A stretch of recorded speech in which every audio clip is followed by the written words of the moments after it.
Of India. निर्वाचन आयोग, election commission of India.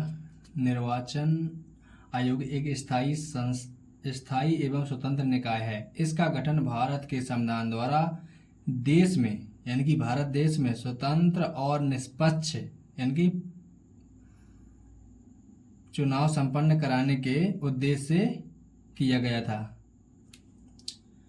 Free and fair election. संविधान के अनुच्छेद 324 के अनुसार संसद, राज्य विधानमंडल, राष्ट्रपति व उपराष्ट्रपति के पदों के निर्वाचन के लिए संचालन, निर्देशन, नियंत्रण की जिम्मेदारी चुनाव आयोग की है। यानी कि पूरी जिम्मेदारी इनके ऊपर है। ये चुनाव करवाएंगे और इनके करवाएंगे। यहाँ पर क्वेश्चन बनता है कि आर्टिकल 324 में क्या लिखा हुआ है, तो निर्वाचन आयोग के बारे में ये शर्तें दी हुई हैं। मतलब कि संचालन, निर्देशन और नियंत्रण की जिम्मेदारी चुनाव आयोग की होगी। तो ऐसे क्वेश्चन फैक्ट बना के पूछ लेते हैं, तो अपन को याद होना चाहिए। अतः चुनाव आयोग एक अखिल भारतीय संस्था है। कैसी है? अखिल भारतीय संस्था है। और क्योंकि यह केंद्र व राज्य सरकारों यानी कि दोनों के लिए समान है। ऐसा नहीं कि इसके लिए छोटी हो, इसके लिए बड़ी हो, या इसको ज्यादा ध्यान दे, इसको कम ध्यान दे, तो ऐसा नहीं कर सकती। उल्लेखनीय है कि यह राज्यों में होने वाले पंचायतों में व निगम चुनावों से चुनाव आयोग का कोई संबंध नहीं है।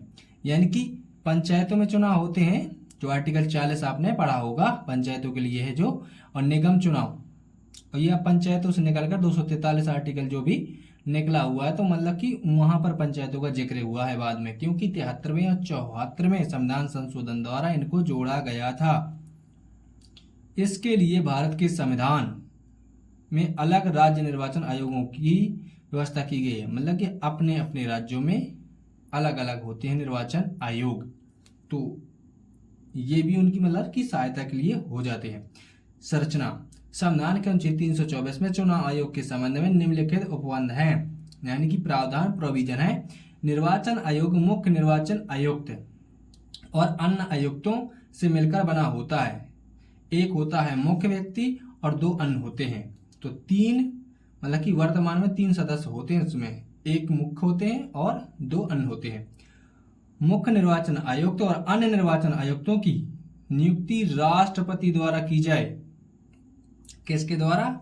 महामहिम। तो मतलब कि राष्ट्रपति के द्वारा की जाए। राष्ट्रपति मतलब कि प्रथम नागरिक भी होते हैं अपने देश के। जब कोई अन्य निर्वाचन आयुक्त इस प्रकार नियुक्त किया जाता है, तब मुख्य निर्वाचन आयुक्त निर्वाचन आयोग के अध्यक्ष के रूप में काम करेगा। यानी कि इन लोगों की नियुक्ति हो रही होगी, तो ये एक मुखिया का काम निर्वहन करेंगे, यानी कि भूमिका निभाएंगे। राष्ट्रपति निर्वाचन आयोग की सलाह पर प्रादेशिक आयुक्तों की नियुक्ति कर सकता है। यानी कि सलाह कौन देगा? यानी कि सजेशन कौन देगा? सजेशन देगा निर्वाचन आयोग, जो कि मुख्य है, मतलब कि चीफ इलेक्शन कमिश्नर। तो इनकी सलाह देंगे कि हाँ भैया राष्ट्रपति जी, इनको नियुक्त कर दीजिए, ये सही है, मतलब कि ये कार्य करने योग्य हैं। तो ऐसी सलाह ये देंगे, फिर इनको राष्ट्रपति नियुक्त करेंगे, तो जिसे वह निर्वाचन आयोग की सहायता के लिए आवश्यक समझें। मतलब कि जौन अच्छा व्यक्ति लगेगा, जो कार्य अच्छा करते हो, ऐसे नहीं कि दिखने में अच्छा हो। निर्वाचन आयुक्तों और प्रादेशिक आयुक्तों की सेवा की शर्तें व पदावधि राष्ट्रपति द्वारा निर्धारित की जाएगी। मतलब कि ये कौन निर्धारित करेगा कि कितनी सेवा दोगे, कि कितनी आपकी मतलब कि टेन्योर होगा, पदावधि होगी, राष्ट्रपति द्वारा निर्धारित होगा। ये वो निर्धारित करेंगे। मतलब कि नियुक्ति भी तो वही कर रहे हैं ना। जैसे अपन मान लो कि किसी मजदूर या व्यक्ति से काम करवाते हैं, तो मतलब कि जो कोई लेके आता है तो वही पेमेंट करता है घर में। अतः ऐसा आपने अपने घर में देखा होगा। 1950 से 15 अक्टूबर 1989 तक निर्वाचन आयोग एक सदस्यीय निकाय के रूप में कार्य करता था। यानी कि पहले एक लोग ही कार्य करते थे, मुखिया वही है, वही मतलब कि आयोग में एक ही व्यक्ति होता था कुल मिलाकर। केवल मुख्य निर्वाचन आयुक्त अधिकारी होता था, ये पहले की बात है। इसके बाद एक मतलब कि इंसिडेंट हुआ, यानी कि लोगों के मन में आया कि इसको मतलब कि मत देने की न्यूनतम आयु कैसे 18 वर्ष करने के बाद, यानी कि ऐसा मतलब कि दिमाग में आया कि इनकी उम्र, यानी कि लोग ज़्यादा समझदार हो गए हैं, क्योंकि 18 वर्ष की उम्र कर दी गई 21 से 18। ये हुआ 16 अक्टूबर 1989 को। राष्ट्रपति ने आयोग के काम के भार को मतलब कम करने के लिए 2 अन्य निर्वाचन आयुक्तों को नियुक्त किया, क्योंकि भाई यहाँ पर वोटरों की संख्या बढ़ जाएगी ना, वोटर जो भी होंगे, क्योंकि 18 साल की उम्र और 3 साल की उम्र में मतलब गैप हो जाएगा, तो यहाँ पर कितने वोटर निकल कर आ जाएंगे।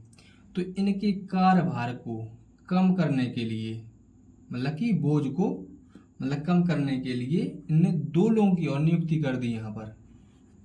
इसके बाद आयोग बहुसदस्यीय संस्था के रूप में कार्य करने लगा। तो पहली बार बहुसदस्यीय मतलब कि 16 अक्टूबर 1989 को बना। इसके बाद समाप्त भी किया गया, कार्य करने लगा, जिसमें 3 निर्वाचन आयुक्त हैं। वही यहाँ पर आपने बात बताई थी या बात की थी। तो हालांकि 1990 में 2 निर्वाचन आयुक्तों के पद को समाप्त किया गया, यानी कि दोबारा समाप्त हुआ यहाँ पर, और स्थिति एक बार पहले की तरह हो गई, यानी कि फिर वैसे किया गया, यानी कि फिर 3 के 3 किए गए। जो हटाए गए थे 2, फिर उनको मतलब कि नियुक्त होने लगे। तो एक बार फिर अक्टूबर 1993 में 2 निर्वाचन आयुक्तों को नियुक्त किया गया। इसके बाद से अब तक आयोग बहुसदस्यीय संस्था के तौर पर कार्य कर रहा है, यानी कि इसके बाद फिर नहीं बदला गया है। जिनमें 3 निर्वाचन आयुक्त हैं, मुख्य निर्वाचन आयुक्त और 2 अन्य निर्वाचन आयुक्त, जो कि यहाँ पर जिक्र हुआ हो चुका है। इसका मतलब कि ऐतिहासिक तौर मतलब कि ये यहाँ पर बताई जा रही हैं बातें जो भी हैं। उनके वेतन भत्ते दूसरे अनुलाभ भी एक समान होते हैं, यानी कि तीनों के वेतन एक समान होते हैं। वेतन भत्ते या कोई भी अन्य लाभ मिलता है तो सबको बराबर मिलेगा, जो सर्वोच्च न्यायालय के न्यायाधीश के समान होते हैं। यानी कि जो भी सर्वोच्च न्यायालय के न्यायाधीशों को मिलता है वह मतलब कि लाभ इनको भी मिलेगा, क्योंकि यहाँ पर सेम मैनर की बात की गई है। ऐसी स्थिति में जब मुख्य निर्वाचन आयुक्त और 2 अन्य निर्वाचन आयुक्तों के बीच विचार में मतभेद होता है, यानी कि ऐसा विचार है या मतलब कोई भी दिक्कत परेशानी आ रही डिसीजन लेने में, तो 2 लोग जिस साइड होंगे उन्हीं का डिसीजन मान लिया जाएगा। यहाँ पर लिखा भी है, तो आयोग बहुमत के आधार पर निर्णय करता है। तो 2 लोग जिस साइड हो जाएंगे निर्णय वही मान लिया जाएगा। उनका कार्यकाल 6 वर्ष, या तो 6 वर्ष हो सकता है या 65 वर्ष। मतलब ये क्या बला है, तो इसको समझते हैं। मतलब कि जैसे मान लो कि आपकी उम्र हो गई 64 साल, तो आप 1 साल यहाँ पर जॉब कर पाएंगे। मान लो हो सकता है 63 साल होती तो 2 साल कर पाते, और कम होती। मतलब कहने का कि 6 साल अगर यहाँ पूरे करने हैं तो ये वाली उम्र आपकी कम होनी चाहिए। 65 वर्ष मतलब कि 6 साल जब करवाएंगे जब आप 59 वर्ष के होंगे या उसके पहले, मतलब हो सकता है मिल पाए आपको तो अच्छी बात है। तो मतलब कि 6 वर्ष आप जब मतलब यहाँ पर भूमिका निभा सकते हैं या रह सकते हैं इस पद में। वर्ष की आयु तक जो पहले हो तक होता है, मतलब ये पहले हो जाएगी तब भी हटा दिए जाओगे, ये पहले हो जाएगी तो ये भी तब भी हटा दिए जाओगे।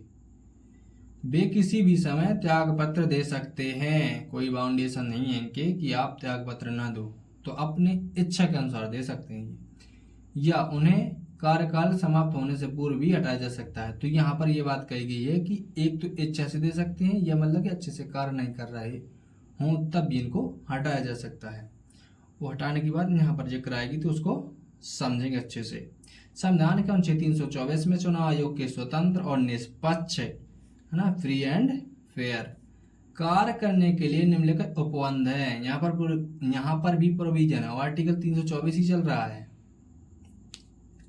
मुख्य निर्वाचन आयुक्त को अपनी निर्धारित पदावधि में काम करने की सुरक्षा है। और ये लक्ष्मीकांत बुक है, मतलब उस चीज से मतलब कि मैं डायरेक्ट पढ़ा रहा हूँ, बिल्कुल नोट्स पीपीटी वगैरह कुछ नहीं बनाया है मैंने, और मतलब कि डायरेक्ट मैं इस चीज से मतलब कि बता रहा हूँ आपको। मुख्य निर्वाचन आयुक्त को उसके पद से उसी रीति यानी कि उसी रीति रिवाज से हटा सकते हैं। जैसे मान लो कि आप देखोगे कि परंपरा वैसी चलती, जैसे मतलब शादी विवाह में होता है, तो आप देखते होंगे कि पहले जो शादी विवाह हो चुकी तो वैसी परंपराएं लेकर चलते हैं। और अन्य चीजें भी मतलब देखते होंगे जो रीति रिवाजों की होती हैं वैसे ही दोहराते रहते हैं अपन लोग। आधारों पर उच्चतम न्यायालय के न्यायाधीशों को हटाया जाता है, अन्यथा नहीं। मतलब कि वैसे रीति रिवाजन से हटाया जाएगा जो मुख्य निर्वाचन आयुक्त है उसके पद से, उसी रीति उच्चतम न्यायालय के न्यायाधीशों को हटाया जाता है। तो ये मुख्य निर्वाचन आयुक्त के लिए बात कही गई है कि जैसे उच्चतम न्यायालय के न्यायाधीशों को हटाया जाता है वैसे ही मुख्य निर्वाचन आयुक्तों को ये उसके पद से हटाया जा सकता है, अन्यथा नहीं हटा सकते हैं। दूसरे शब्दों में उन्हें दुर्व्यवहार या अक्षमता के आधार पर संसद के दोनों सदनों में द्वारा कैसे विशेष बहुमत, ये याद होना चाहिए, विशेष बहुमत यानी कि 2/3 संकल्प पारित करने के बाद राष्ट्रपति द्वारा हटाया जाता है, क्योंकि नियुक्ति भी इन्हीं ने की थी। यहाँ पर देखेंगे अपन तो इसको मतलब कि राष्ट्रपति ये अन्य वाले व्यक्ति थे और मुख्य निर्वाचन आयुक्त की नियुक्ति भी मतलब कि राष्ट्रपति ही कर रहे थे। मुख्य निर्वाचन आयुक्त और अन्य निर्वाचन आयुक्तों की नियुक्ति राष्ट्रपति द्वारा की जाए, ऐसा मतलब आर्टिकल 324 में लिखा है। तो हटाने की बात भी 324 में ही लिखी है कि राष्ट्रपति द्वारा हटाया जा सकता है। ये मतलब संकल्प पारित होने के बाद, यहाँ पर बात लिखा है, अतः वह राष्ट्रपति के प्रसाद पर्यंत पद पर नहीं होता, यानी कि इनके रहमो कर्मों पर नहीं पल रहे होते हैं। मतलब कि उन्हें नियुक्त जरूर करते हैं, उन्हें राष्ट्रपति ही नियुक्त करते हैं, लेकिन इनके प्रसाद पर्यंत नहीं रहते हैं। जी आपके क्लियर हो गया होगा। इसके बाद नेक्स्ट अपन मतलब कि पेज में चलते हैं।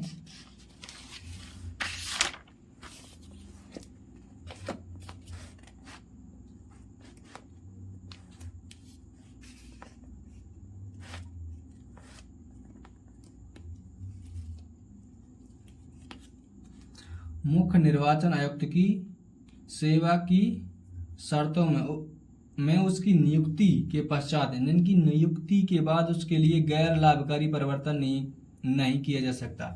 यानी कि ऐसा नहीं कि नियुक्ति करने के बाद पैसों को मतलब कम किया जाए या वेतन कम कर दिया जाए, ये ज़्यादा जॉब ली जाए, उतना पेमेंट न किया जाए।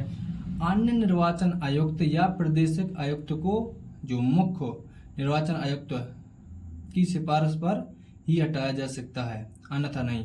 अगर ये सिफारिश करेंगे जो चीफ इलेक्शन कमिश्नर हैं कि इनको हटा दो, इनको भी हटा दो, तब इनको हटाया जाएगा, नहीं तो नहीं हटा सकते हैं। हालांकि निर्वाचन आयोग को स्वतंत्र और निष्पक्ष काम करने के लिए संविधान के तहत दिशा निर्देश दिए गए हैं कि क्या क्या करना है, लेकिन इसमें कुछ दोष भी हैं, यानी कि दिक्कत परेशानी भी है। क्या दिक्कत परेशानी है तो उनको भी देखते हैं। संविधान में निर्वाचन आयोग के सदस्यों की अर्हता का मतलब योग्यता या एबिलिटी विधिक, शैक्षणिक, प्रशासनिक, न्यायिक संविधान में निर्धारित नहीं की गई है, फिक्स नहीं की गई है कि ऐसा ऐसा होना चाहिए। संविधान में इस बात का उल्लेख नहीं किया गया है कि निर्वाचन आयोग के सदस्यों की पदावधि कितनी है। पदावधि के बारे में कुछ नहीं लिखा गया है, यहाँ पर ऑलरेडी इसमें जिक्र कर दिया गया है। संविधान में सेवानिवृत्ति के बाद निर्वाचन आयुक्तों को सरकार द्वारा अन्य दूसरी नियुक्ति पर रोक लगाई गई है। मतलब कि सरकार द्वारा अन्य दूसरी नियुक्ति, यानी कि ऐसा नहीं कि यहीं पर दोबारा नियुक्ति किया जाए, तो मतलब कि ऐसा नहीं किया जा सकता, क्योंकि इसमें संस्था में मतलब कि बहुत फिर दिक्कत परेशानी होगी, क्योंकि पक्षपात होने लगेगा फिर, इस वजह से मतलब ये चीज़ें की जाती है। जब तो फ्री एंड फेयर इलेक्शन होगा, नहीं तो एक लोगों के पक्ष में हो जाएंगे तो फिर दिक्कत परेशानी होगी। जैसा कि अभी हाल न्यूज़ में देखने को मिल रहा है कि मतलब जो भी पार्टियां नियुक्त कर रही हैं तो उनका ज़्यादा मतलब कि दबदबा चलता है इलेक्शन कमीशन के ऊपर। तो दिक्कत यह ऐसी कि मतलब कि इनको क्रिटिसाइज किया भी जा रहा है, मतलब कि वर्तमान टाइम में। शक्ति और कार्य, संसद, राज्य के विधानमंडल, राष्ट्रपति, उपराष्ट्रपति के पदों के निर्वाचन के संदर्भ में चुनाव आयोग की शक्ति और कार्यों को 3 श्रेणियों में विभक्त किया जा सकता है: प्रशासनिक, सलाहकारी, अर्ध न्यायिक। विस्तार में शक्ति व कार्य इस प्रकार हैं: संसद के परिसीमन आयोग अधिनियम के आधार पर समस्त भारत के निर्वाचन क्षेत्रों के भूभाग का निर्धारण करना। तो ये परिसीमन आयोग बनाया मतलब कि परिसीमन आयोग अधिनियम मतलब कि इसके द्वारा परिसीमन आयोग होता है जो इसके मतलब कि वो क्षेत्रों का मतलब कि निर्धारित करता है कि यहाँ से ये कौन सी कॉन्स्टिट्यूएंसी में मतलब कि ये चुनाव आयोग जो मतलब कि चुनाव कराते हैं तो मतलब कि ये वोटर कहाँ से कहाँ तक आएंगे कि मतलब कि वोटर की संख्या समान बनी रहे, इस वजह से ऐसा किया जाता है। समय समय पर निर्वाचक नामावली तैयार करना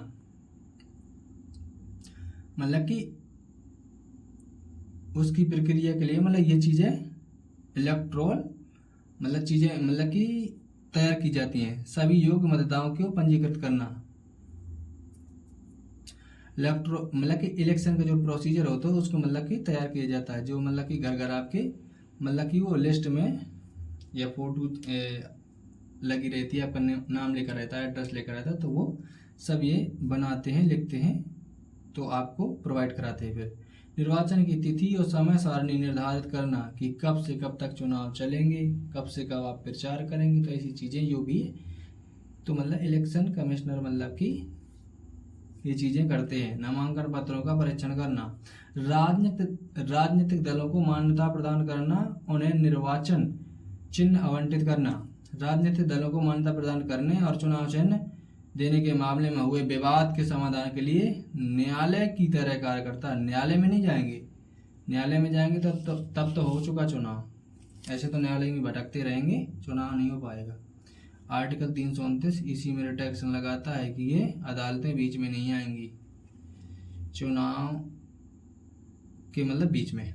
जब चुनाव चलते हैं तो मतलब कि कोर्ट मतलब दूर रहने की मतलब बात उसमें दी गई है। जब तो मतलब कि चुनाव हो पाएंगे, ऐसे नहीं तो चुनाव ही नहीं हो पाएंगे। निर्वाचन व्यवस्था से संबंधित विवाद की जांच के लिए अधिकारी नियुक्त करना, मतलब कि ऐसी चीज़ों के विवाद मतलब कि समाधान के लिए या जांच पड़ताल के लिए अधिकारी नियुक्त कर दिए जाते हैं। और निर्वाचन के समय दलों और उम्मीदवारों के लिए आचार संहिता है ना निर्मित की जाती है वो उस टाइम पे कि लोग मतलब कि नियम का पालन करते रहें, जिससे मतलब कि उद्दंडता ना फैले। निर्वाचन के समय राजनीतिक दलों की नीतियों के प्रचार के लिए रेडियो टेलीविजन कार्यक्रम सूची निर्मित करना। तो मतलब कि रेडियो मतलब टीवी में मतलब कि प्रचार प्रसार दिखाया जाता है कि कब से कब तक चुनाव होंगे, क्या है, तो मतलब ऐसे भी प्रचार करवाया जा सकता है अभी फिलहाल में ही। और लोग मतलब कि आजकल देखे होंगे कि सोशल मीडिया का ज़माना चल रहा था, इसमें भी प्रचार करवा लेते हैं। संसद सदस्यों की निरहता यानी कि अयोग्यता से संबंधित मामलों पर राष्ट्रपति को सलाह देता है, यानी कि ऐसी सलाह देते हैं राष्ट्रपति को कि ये व्यक्ति मतलब कि सही नहीं है तो इसको निरस्त किया जा सकता है। तो ऐसी बातें भी इनको बता सकते हैं, उनको निरस्त भी किया करने के लिए मतलब कि बोल सकते हैं। तो ये मतलब कि इलेक्शन कमीशन के द्वारा है, मतलब कि जो भी चीफ होते हैं तो वो मतलब कि बताते हैं उनको, राष्ट्रपति जी को। विधान परिषद के सदस्यों की निरहता से संबंधित मामलों पर राज्यपाल को परामर्श देना, यानी कि यहाँ पर दे रहे हैं सांसद के जो सदस्य होते हैं उनको मतलब किसको बताएंगे, तो राष्ट्रपति को। यहाँ विधान परिषद के हैं तो राज्यपाल को बताएंगे। रिंगिंग मतदान केंद्र लूटना, हिंसा और अनियमितताओं के आधार पर निर्वाचन रद्द करना, जिसे कोई प्रकार की दिक्कत देखने को मिलती है तो निर्वाचन आयोग के द्वारा निर्वाचन को रद्द कर दिया जाएगा। निर्वाचन कराने के लिए कर्मचारियों की आवश्यकता के बारे में राष्ट्रपति या राज्यपाल से आग्रह करना। यहाँ के चुनाव होंगे राष्ट्रपति से बता दिया जाएगा, यहाँ के चुनाव होंगे तो राज्यपाल से बता दिया जाएगा कि भाई इतने लोगों की हमें ज़रूरत पड़ेगी तो आप उनका बंदोबस्त कर देना। समस्त भारत में स्वतंत्र और निष्पक्ष चुनाव कराने के लिए चुनावी तंत्र का पर्यवेक्षण करना, यानी कि एक ऑब्जर्वर की तरह कार्य करना। राष्ट्रपति को सलाह देना कि राष्ट्रपति शासन वाले राज्य में 1 वर्ष समाप्त होने के पश्चात, यानी कि 1 वर्ष हो जाए, अगर राष्ट्रपति शासन लग चुका है तो 1 वर्ष बाद मतलब कि चुनाव हो जानी चाहिए, निर्वाचन कराए जाए या नहीं, तो उनको मतलब कि ये सलाह देगा निर्वाचन आयोग। निर्वाचन आयोग के मद्देनजर राजनीतिक दलों को पंजीकृत करना, यानी कि जो राजनीतिक दल होते हैं, जैसे मान लो कि कांग्रेस, बीजेपी या राष्ट्रीय जनता तेलुगु देशम पार्टी, तो विभिन्न प्रकार की जो दल होते हैं उनको पंजीकृत करना, और निर्वाचन प्रदर्शनों के आधार पर उसे राष्ट्रीय या राज्य स्तरीय दलों का दर्जा देना। जितनी आपकी पार्टी मुखर होगी वैसा मतलब यहाँ पर राष्ट्रीय और राज्य स्तरीय कंडीशन होती है, जिसको ये फॉलो करेगा वैसा दर्ज नाम हो जाएगा, वैसी मान्यता दी जाएगी। निर्वाचन आयोग की सहायता उप निर्वाचन आयुक्त करते हैं। तो इनके निर्वाचन उप निर्वाचन आयुक्त यानी कि वाइस चीफ जो होते हैं, इसे मतलब कि कमिश्नर, इलेक्शन कमिश्नर, तो वे सिविल सेवा से लिए जाते हैं। जो सिविल सेवा यूपीएससी द्वारा ली जाती है उनके अंतर्गत आते हैं कि थोड़ा मतलब कि एजुकेशन पर्सन हो, समझदार हो और ऐसी चीज़ें डील कर पाए। और आयोग द्वारा उन्हें कार्यकाल व्यवस्था के आधार पर लिया जाता है।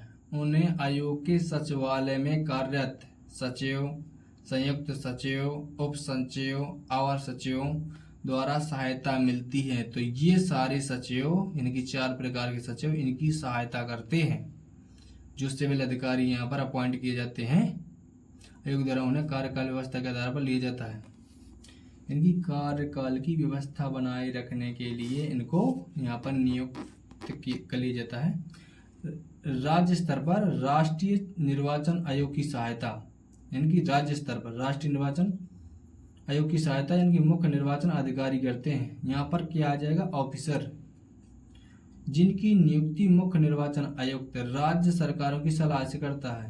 यानी कि राज्य सरकार से ये पूछेंगे चीफ इलेक्शन कमिश्नर कि भैया ये व्यक्ति सही है तो इसका अपॉइंट कर लूँ, ये हमारा कार्य कर देगा, तो इसी आधार पर फिर नियुक्त करते हैं। इसके नीचे जिला स्तर पर कलेक्टर, मतलब कि इनसे राज्य सरकार से पूछ के इसको नियुक्त करेंगे अफसर को। अफसर के नीचे मतलब कि जो कलेक्टर होते हैं जिला के, तो उनको मतलब कि जिला निर्वाचन अधिकारी बनाया जाता है कि भैया अपने जिला का तो देख लोगे ना, आपके जिले के अंदर जो इलेक्शन होंगे आपकी जिम्मेदारी रहेगी इसकी देखभाल की। तो वो कहेंगे जी सर। तो वे जिले में प्रत्येक निर्वाचन क्षेत्र के लिए निर्वाचन अधिकारी और प्रत्येक मतदान केंद्र के लिए पीठासीन अधिकारी नियुक्त करता है। जिला अधिकारी जो होता है वो मतलब प्रत्येक निर्वाचन क्षेत्र, जैसे मान लो कि कोई भी अपना निर्वाचन क्षेत्र है तो वहाँ पर एक निर्वाचन अधिकारी बना देंगे और उसके अंदर पीठासीन अधिकारी बनाएंगे, मतलब कि नियुक्त करते हैं। इसके मतलब निर्वाचन आयोग की दृष्टि क्या है, लक्ष्य क्या है, सिद्धांत क्या है, इसको समझते हैं। अब इसका लास्ट पड़ाव है ये, भारत का चुनाव आयोग श्रेष्ठता का एक संस्थान बनना चाहता है। ऐसा वह भारत और विश्व में सक्रिय क्रियाशीलता, भागीदारी तथा चुनावी लोकतंत्र को गहराई और मजबूती प्रदान कर रहा है। लक्ष्य, भारत का चुनाव आयोग स्वतंत्र, स्वायत्तता, अखंडता को बनाए रखता है। यह स्टेक होल्डर्स की उपलब्धता, समाहितता तथा नैतिक भागीदारी को सुनिश्चित करता है। यह स्वतंत्र, दोषयुक्त तथा पारदर्शी चुनाव को संपन्न कराने के लिए उच्चतम पेशेवर मापदंडों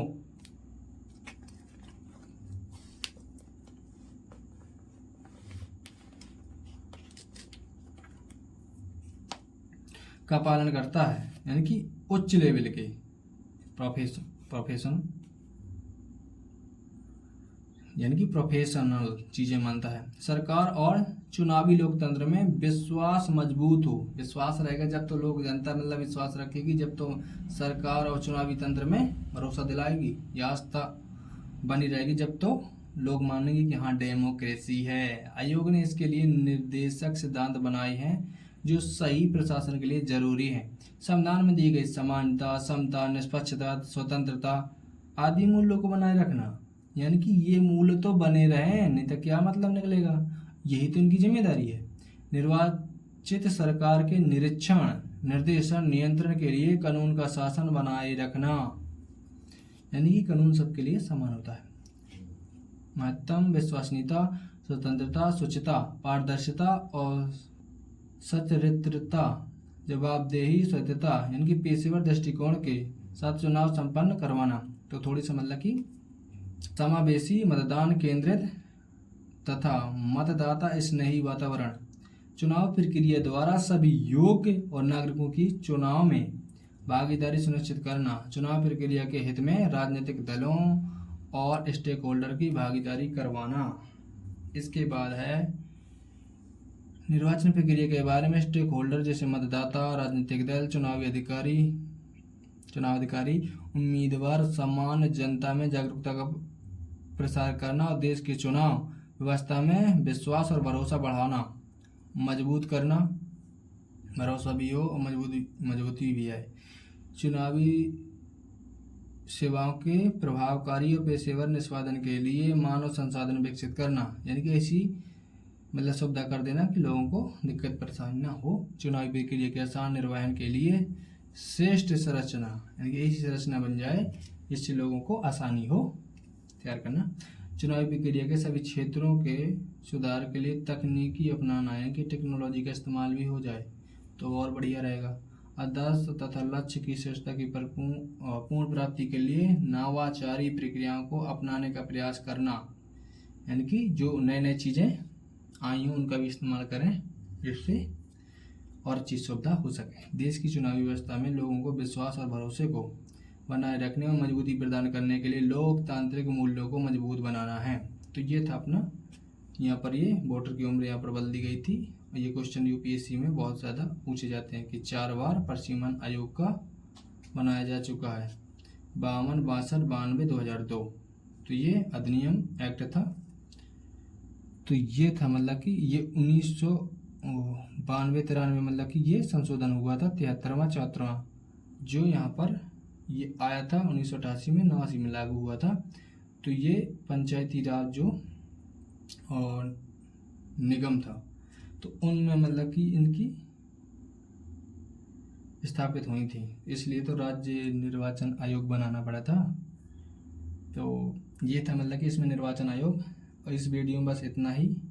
तो अच्छे से टॉपिक आपकी मजबूत है मतलब कि करने के लिए देखते रहिए मिशन एवं स्टडी। तो मिलते हैं अगले वीडियो में, जब तक के लिए धन्यवाद। जय हिंद।